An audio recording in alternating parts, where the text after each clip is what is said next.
Picture a quiet, serene town, bathed in the soft glow of the moonlight.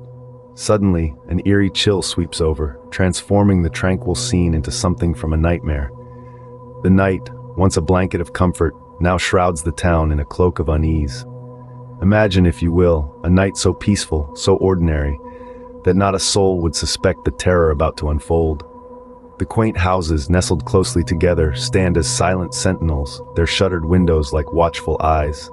The cobblestone streets, usually bustling with life, are now deserted, echoing the town's unwritten curfew. The wind begins to whisper, a soft rustling that sends leaves skittering across the pavement. The once gentle breeze now carries an ominous message, a foreboding that something is amiss. It's as if nature itself is sounding a warning, a primal alarm that goes unnoticed by the slumbering townsfolk. And then, the dogs begin to howl, a mournful chorus that rises and falls with the wind, their cries carrying an instinctual fear. The animals sense something that humans cannot, a lurking danger hidden in the shadows. But the town remains oblivious. The people sleep soundly in their beds, tucked away in the safety of their homes, unaware of the impending doom. Even as the wind grows stronger, rattling windows and creaking doors, they remain undisturbed, their dreams unmarred by the creeping dread outside. And then, as the clock hands unite at the top, marking the arrival of the witching hour, something happens. A sound so chilling, so terrifying, that it could freeze the blood in your veins. A scream, a horrifying, blood-curdling scream pierces the silence. A scream that signals the beginning of a night that the town will never forget. A night that will be remembered as the most terrifying in its history. As the clock struck midnight, a horrifying, blood-curdling scream pierced the silence. The scream echoed through the empty streets, sending a wave of terror through every soul who heard it.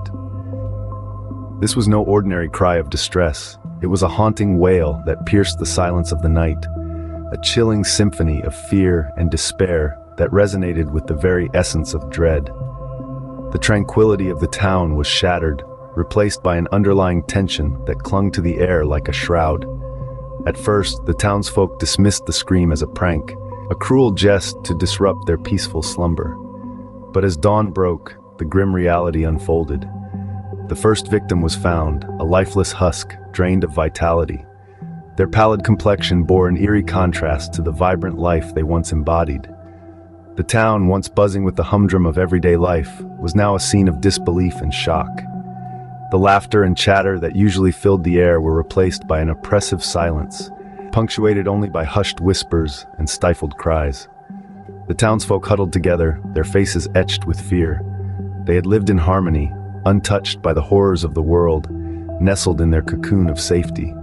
Now their sanctuary had been violated.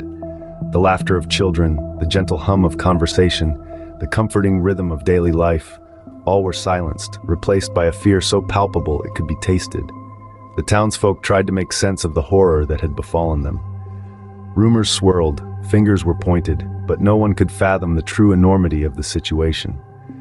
The local pastor implored the heavens for guidance, the sheriff rallied his men, and the townsfolk clung to each other, seeking solace in shared fear. But the cold, hard truth was inescapable. Their peaceful existence was shattered, their lives irrevocably altered. As the sun set, casting long, ominous shadows across the town, the chilling reality settled in. The laughter was gone, the streets were deserted, and the once vibrant town was now a ghost town, haunted by an unseen terror. The townsfolk retreated into their homes, their hearts heavy with fear and uncertainty. They were not alone. An unseen terror lurked in the shadows, ravenous and insatiable. The next few nights were a blur of horror and bloodshed. One by one, the townsfolk fell prey to the unseen terror. The once vibrant town had turned into a landscape of dread, its streets echoing with an eerie silence. The sun would set, and the moon would rise, casting long, haunting shadows that seemed to hide 1,000 horrors. The nights were no longer a time of rest, but a countdown to the next attack. Every nightfall brought with it a monstrous nightmare that devoured the peace and tranquility of the town. Doors were bolted, windows were shuttered, but the terror seeped through the cracks, leaving a chilling trail of fear in its wake. The darkness was no longer just an absence of light.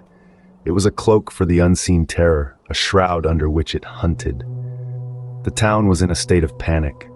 The nights were filled with screams and prayers, pleas for mercy, cries for help. A fear had descended upon the town, a fear that turned the strongest of men into whimpering shadows and the bravest of women into trembling specters. As the body count rose, there was a growing realization that this was no ordinary predator. This was a creature of the night, a vampire. It wasn't just hunting, it was feeding. The blood of the townsfolk was its life essence, their fear its delight. Rumors turned into whispers, whispers into hushed conversations. The word vampire hung in the air, heavy with fear and disbelief. Yet, there was no denying the reality.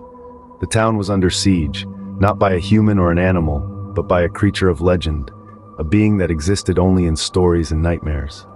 The once thriving town was now a battlefield, its streets the hunting grounds of a bloodthirsty monster. The nights were a symphony of terror, a blood hunt that left no one safe. In the face of an unyielding night, the town was losing its fight. Dawn finally broke, revealing a town that was but a shadow of its former self. As the first rays of sunlight pierced through the darkness, they unveiled an eerie silence.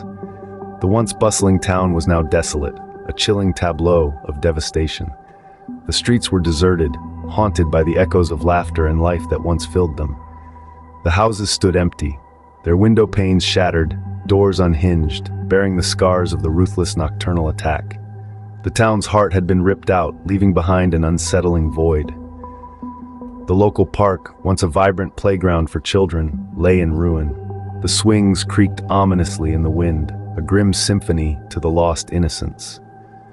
The church at the town's center stood defiant, its spire reaching out to the heavens as if pleading for divine intervention against the unholy terror that had descended upon them. Where there was once the sweet aroma of freshly baked bread from Mrs. Baker's shop, now there was only the stench of fear. The marketplace was a ghostly shell, the stalls bare, the wares forgotten. The town's clock tower, once a symbol of its steadfast spirit, was frozen in time, its hands eternally marking the hour of the town's doom. The few survivors were traumatized, their lives forever altered by the nightmare they had lived through. Their eyes held a haunted look, their faces etched with the horror of their experience. The laughter had faded from their voices, replaced by hushed whispers and stifled sobs. Their dreams were plagued by crimson eyes and fangs, their days haunted by the memory of loved ones lost. The town was a monument to the eternal struggle between light and darkness, a testament to the indomitable human spirit that even in the face of utmost terror, clung to hope. It was a chilling reminder of the fragility of life, of how quickly a haven can turn into a hell. The vampire had moved on, leaving behind a ghost town. The silent streets echoed the chilling tale of the night the town lost its soul, the night when the blood moon reigned supreme. The echo of the vampire's reign of terror still lingers in the air, a chilling reminder of the vulnerability of mankind. As we delve into the aftermath, the eerie silence echoes the horrors that unfolded, painting a vivid picture of the ghastly events that transpired. This once bustling town, full of life and joy, now stands as a somber monument to the unexpected, to the unseen terrors that lurk in the shadows. The night, once a symbol of tranquility and peace, has been forever marred by the blood-curdling screams that pierced the tranquility, the chilling laughter that followed the hunt. We've witnessed a tale of horror and destruction, a story that would shake the bravest of souls. The vampires descended upon the town like a storm, leaving nothing but desolation in their wake. They feasted, they hunted, they reveled in the terror they instilled, and when the first rays of dawn touched the town, they vanished as swiftly as they had come, leaving behind a chilling silence that speaks volumes of the terror they brought. The town stands still, a silent testament to the horrors that unfolded. The empty streets, the deserted homes, the eerie silence, they all serve as a grim reminder of the carnage that took place.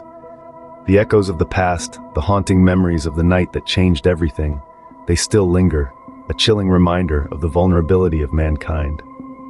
The echoes of the past serve as a constant reminder that we are not alone in this world, that there are horrors that lurk in the shadows, waiting for the right moment to strike. They remind us of the fragility of life, of the fleeting nature of security, of the unpredictability of the unknown. But amidst the darkness, there is a glimmer of hope. For every tale of horror, there is a tale of survival, of resilience, of the indomitable human spirit that refuses to bow down in the face of adversity. This tale serves as a reminder that even in the face of the unknown, even when surrounded by darkness, we are not alone. We are together, we are strong, and we will survive. In the face of the unknown, we are all but mere mortals trying to survive another night.